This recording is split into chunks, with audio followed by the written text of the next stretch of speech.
Conversations with Women of God. I am your host, Dr. Sheree Baisden-Nickleberry, and my co-hosts are... Hello, Sherrie, Pastor Sheree Henderson. Dr. Matthis. Evangelist with Tanya, Barr. And we are here tonight to discuss sin in the pulpit. My Lord. What do you guys think about that? Some people don't really think that the pulpit has sin in it, that we are obsolete from sin. That's so not true. Yeah. Listen, we got more people in the pulpit that are adulterers, fornicators, embezzlers, swindlers.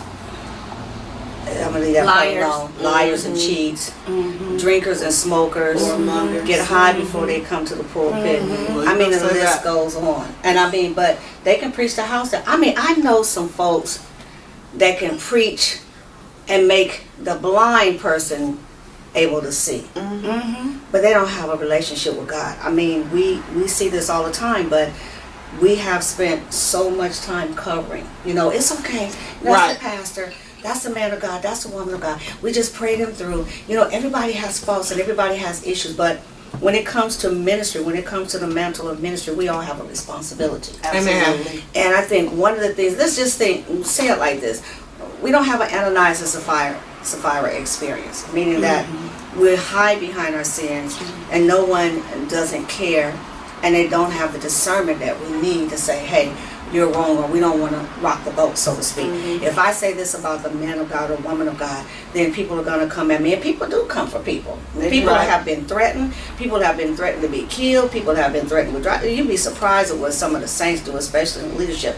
There's a lot of sin in the pulpit, and I believe that's one of the major reasons why we are struggling as a body of believers across the board. It doesn't matter what denomination. It's because of that. Because it starts from the top all the way down.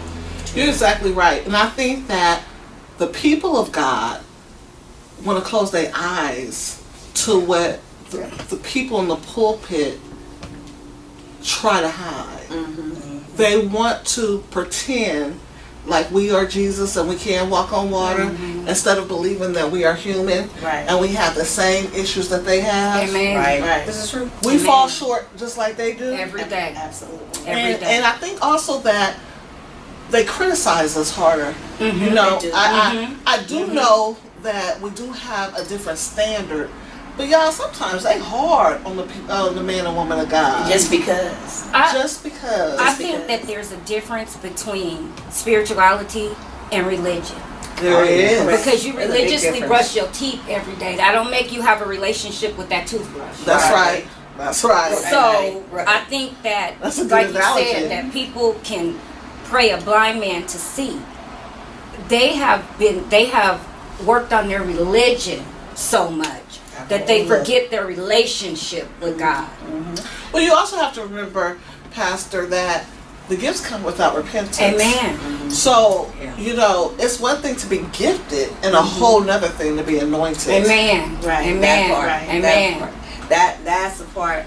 I had someone ask me a couple of years back, and they were asking me who was my favorite preacher, who was my favorite speaker, and I said, no, I don't really have one. And they were adamant, like, you've got to have a favorite preacher or speaker. I said, let me put it to you like this: when I hear a man or woman of God preach and they're in the pulpit and leadership, I'm listening for a sound. I don't hear that sound, that anointing. I hear a lot of fluff. I hear a lot of good words. I hear a lot of articulation. I hear a lot of scriptures that they can say with their eyes closed in their sleep. But what we don't hear is the sound and the presence of God. You're right, Pastor Sheree. People are hard on us. They have an expectation. So when we get into the news, or when they talk about what we're doing or what we've done wrong, it is such a huge issue. But we are human, but we are called to a higher calling and standard. So at what point do we make ourselves responsible for the sins that we're dealing with? A lot say, I can't help it. Right. You know, I'm struggling with this, so God knows my heart. If one more person say that to me, God knows my heart. Listen, God does know our heart. He literally emphatically does, and the heart is deceitfully wicked. And the heart will send you straight to hell while you're sitting in the pulpit. So to say that so loosely and facetiously, again, has cost us so many different things in the church, which anything goes because, well, the pastor's doing it. Right. The bishop is doing it. The Right. apostle is doing it. The first lady is doing it. Right. This leader is doing it. That leader is doing it. So what are we handing to the people that are part of our congregations? And even more so importantly, what are we handing to the next generation? We also have to be careful too, Dr. Matthis, that we don't take the people into sin with us. That part. Amen. We also need to be careful of that because you know a lot of people that are in the pulpit are having these parties and they're going out with their members and you know and we don't take accountability for that. And that's what it is. I don't know if any of you, I know we all remember that when we were growing up, that whoever was our pastor had a pastor. That's good. That's And good. their pastor was quick to, if something was out of line, their pastor, you would see him come to the church. Yes. You know it's trouble. And you knew Somebody in trouble. that if their pastor showed up, Yeah. something was wrong. Right. They wasn't just coming through to pat him on the back Yeah. because there was a certain look Yeah. they had when they hit Amen. the door. That's right. It's That's like right. you wouldn't answer my phone calls, but you gonna talk to me because I'm here. There is not a lot of accountability now No. because it's like the overseers are afraid to talk to whoever they're over Right. because the overseer has some stuff Yeah. and They whoever don't want to come out. and they know that the people that's up under them know some Right. of their No, stuff that's because right. you did it when I was around. Yeah, So yeah. don't get to talking too quick. Right. Because I know your stuff. Right. But all the way That's down, good. Right. there needs to be accountability. I've never seen in my life, in my adult life, some of the foolishness that we're looking at right now. Right. It used to be a time when a pastor could come and sit you down Right. Without being sued without being sued. or cursed out. There wasn't none of that. You were going to sit down and you were going to like to be sat Or down. excommunicated from the church. Yeah, that Yeah. You better come That on here. part. That part. Okay. But now we're so quick to, we'll just let them preach through it. You gonna let them keep vomiting over me? Right. Right. No, thank you. Right. No, there needs to be accountability. I like that sit down part though, Tanya. Evangelist. I like that part. I remember that we was taught as children to sit ourselves down or you will be sat down. Right. Amen. For instance, for me, and you know I'm very transparent, I turned 18 and got pregnant. I was the president of the choir. I'll never forget, New Creations. And I went to that rehearsal. My papa made me go to that rehearsal and tell the choir I can no longer serve. And guess what? I went and sat on that front row of the pew and watched them practice. Come on. It wasn't no going home after that. It was I was going to be held accountable because Right. when you know better, you do better. That's right. Right. You know, when you know, and I knew better. Right. Right. Just because I was young, then excuse me because I learned. You know what? And so we have to get back to the place to where if we don't sit ourselves down, we hear the man or woman of God that's over our life to sit us down.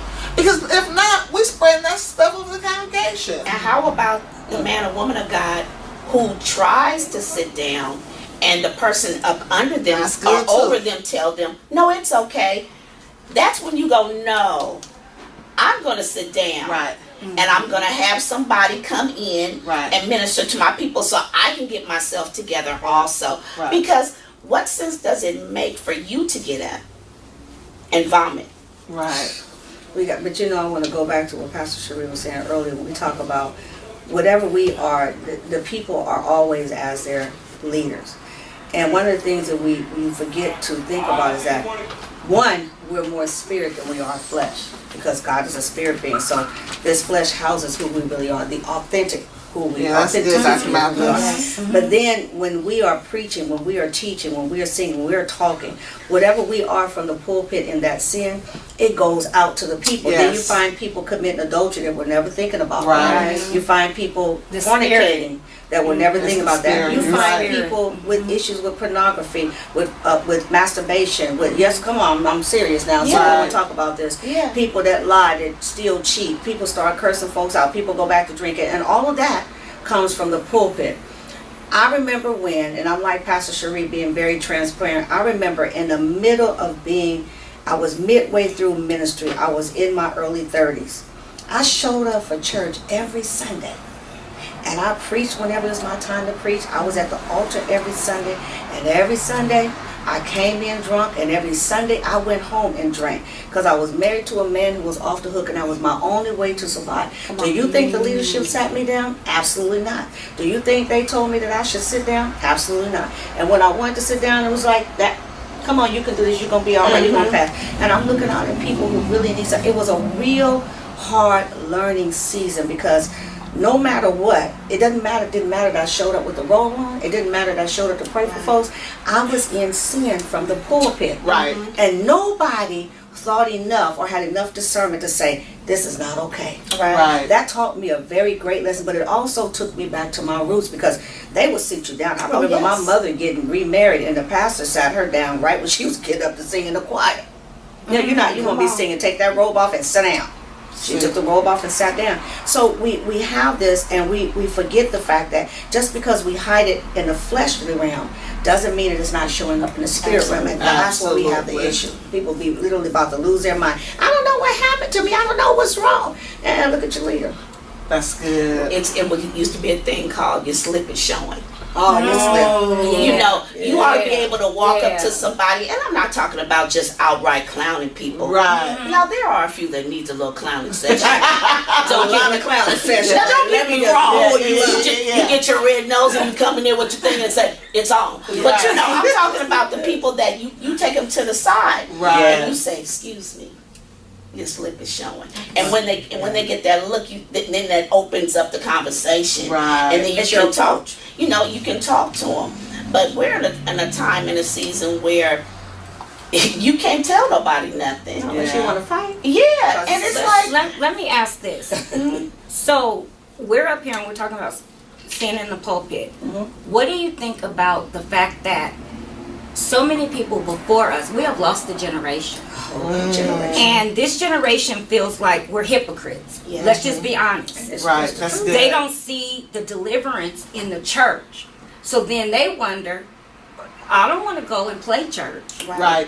So we have a whole generation that basically has turned its back on God because of what we did. Come on. And what we are doing. And what we are doing. Yeah, we are doing. So church is not the place that it used to be when my grandmother was gone.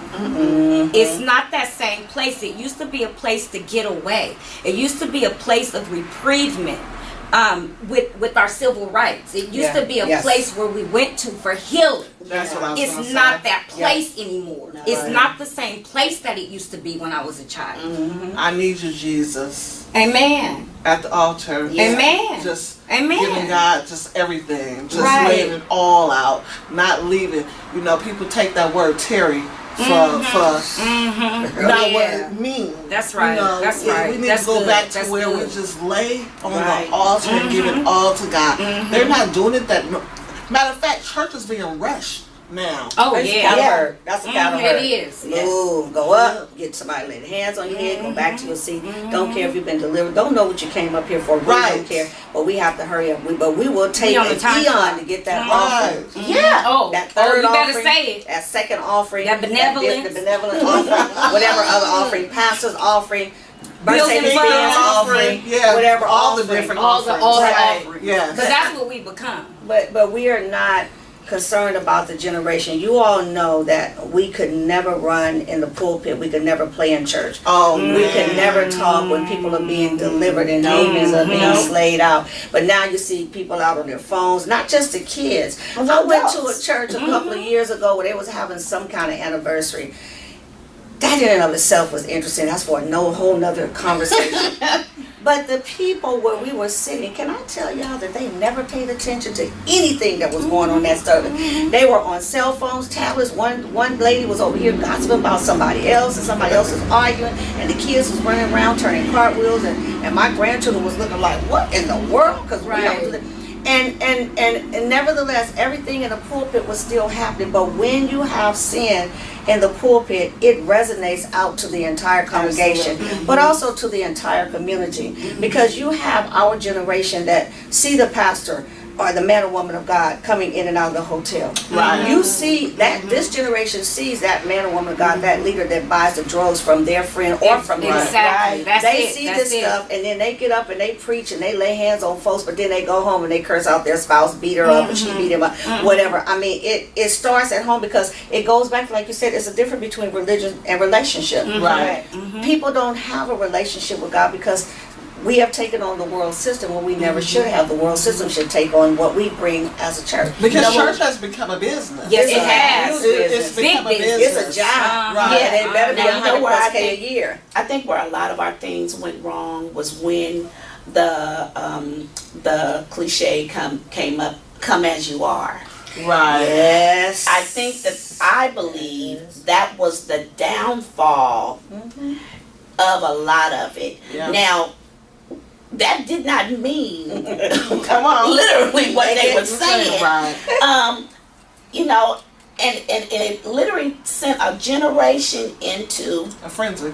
I don't have to come with a skirt on. Right. Okay, that's fine if you don't want to wear a skirt, but at least have on appropriate clothes. Right. When did it become okay for a woman to sit on the front row with her legs gapped open in front of the men and the women in the pulpit? Right. When we were growing up, women didn't sit on the front row. Right. You know, Usher did not let them on the front row. Well, let's start right there, though. We don't have ushers anymore that's taking their proper role as ushers. Because I remember an usher, if you had gum in your mouth, Oh, with a white See, glove. we all know this, right? We all We all know this. know White it. glove. And they wouldn't say a word. They would just come And to you you and do knew. this. Come Right. get it, and you know what you needed to do. There was no attitude. You just spit the gum Just out did. because you know there was no talking back, no or any of this. the mothers of the church Oh yes. that were teaching the younger women. Right. Give you that Obsolete safety now. pin. Give you that safety pin. Wipe that polish off. Wipe Right. the lip stuff off while they smile. Now, baby. Got all this stuff. But when we talk about come as you are, and people misinterpret that, you know, because we have so many people making excuses, but well, I got to get this together, get that together, got to buy clothes today. No, come as you are, how you are as a person. God will take care of the rest. But you're right. You know, I have worked altars where women have sat on the front altar. Not only have their legs been gapped, but there's absolutely no underwear. When you Come get ready to on. pray for them, they roll across the floor, stuff just flying everywhere, and the men are excited to see that. Right. You know, because again, it comes from the pulpit. Everything goes back to our relationship with God, and we see this generation of people sharing to the generation after us that is coming up, and it's the most scariest things, that it's okay to go to church and just do what you do and leave and go home and do whatever you do and come back and keep the cycle going, like the book of Judges. Just serve the gods of this world, not the God, but the gods of this world, and give God just this much. This a whole Cain and Abel thing. I don't really need to have a relationship with God. My relationship is when I give my tithes and offering, whatever I feel like giving God on any given Sunday. My relationship is that I show up to God. Now, God, I showed up to the house of God on a Sunday.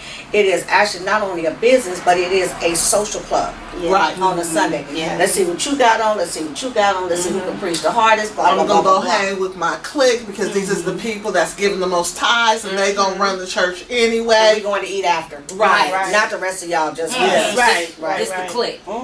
And we'll drive by you and know you need a ride. Right. In the rain. Or you hungry and we going to eat and we Right, ain't taking right, you with right. us Because you're not our type. because you're not part of our clique. Because see, that's what sin brings on. That's Right. We have That's arrived. Right. But we're still in the earthly realm, but we have arrived. We see so much of that, and it just really, it breaks my heart, because one thing that we forget is that this generation of us, we are so blessed to have had the opportunity to have that foundation. Amen. But yet that foundation is what we're supposed to give back to this generation, and we are not giving it back. We're so engulfed in ourselves. Let me put it to you like this. We're so busy platforming until we don't even, I can't You better do say it. another conference, another seminar, another this, another that, and we come in, everybody got to see who has on what, and you have just left the bed with him, her, they, them, it, whatever, and you've done whatever, and you show up and you're talking about we had a glorious time of the Lord, and it's just as empty, you know, and then you leave and you come back the same. The But we exact keep same doing this way. over and over. So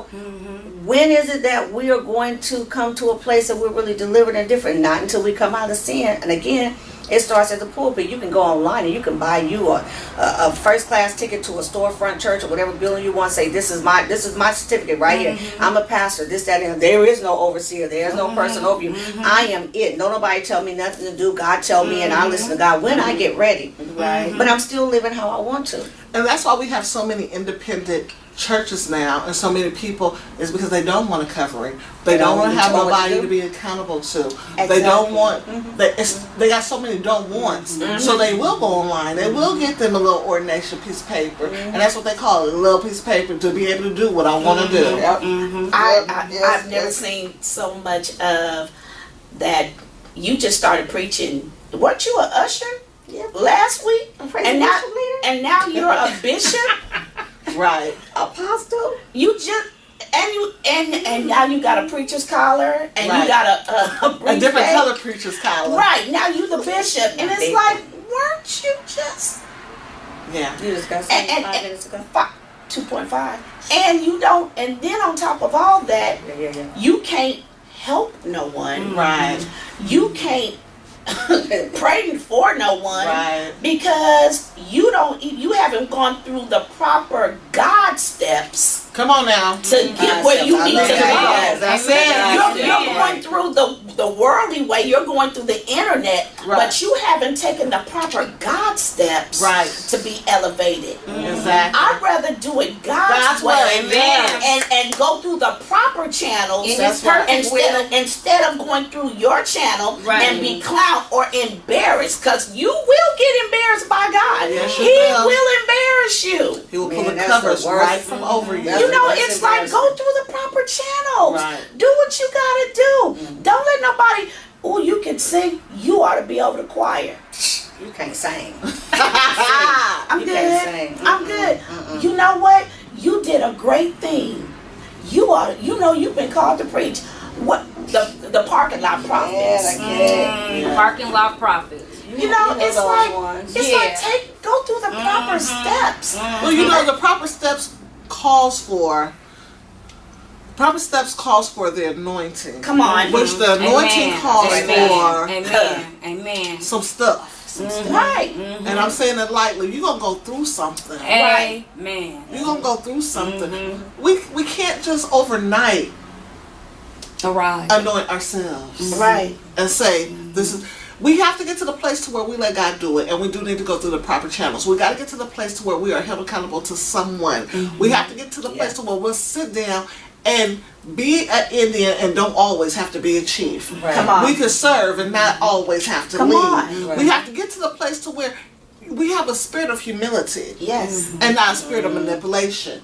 I mean, I'm just saying we have to get to the place to where we are humbling ourselves unto the anointing of Jesus Christ to do what He's called us to do. Now, this is the thing. We have a whole bunch of pastors, bishops, preachers, and teachers that want to do all of the preaching and all of this stuff, but they don't want to serve the people of God.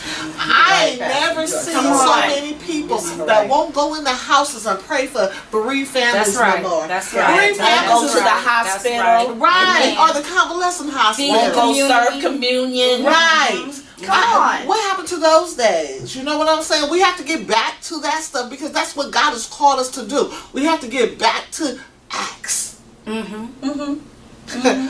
We're not there anymore. That's the missing component, though. That is the missing component because we don't serve the community the way that we used to. Right. Not at all. And that's how, the babies are the answer now. They are. We've lost a generation, but we don't have to lose two. That's right. Right. We've already lost 2.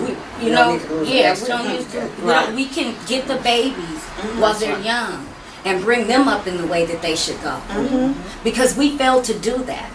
That's because, again, I said, going back to everybody has to have a platform. Everyone has to be on top. But here's my question. When we think about sin in the pulpit, where exactly did it start, where it come from? Because when you think about that, it goes back to what we've been saying. There's no relationship.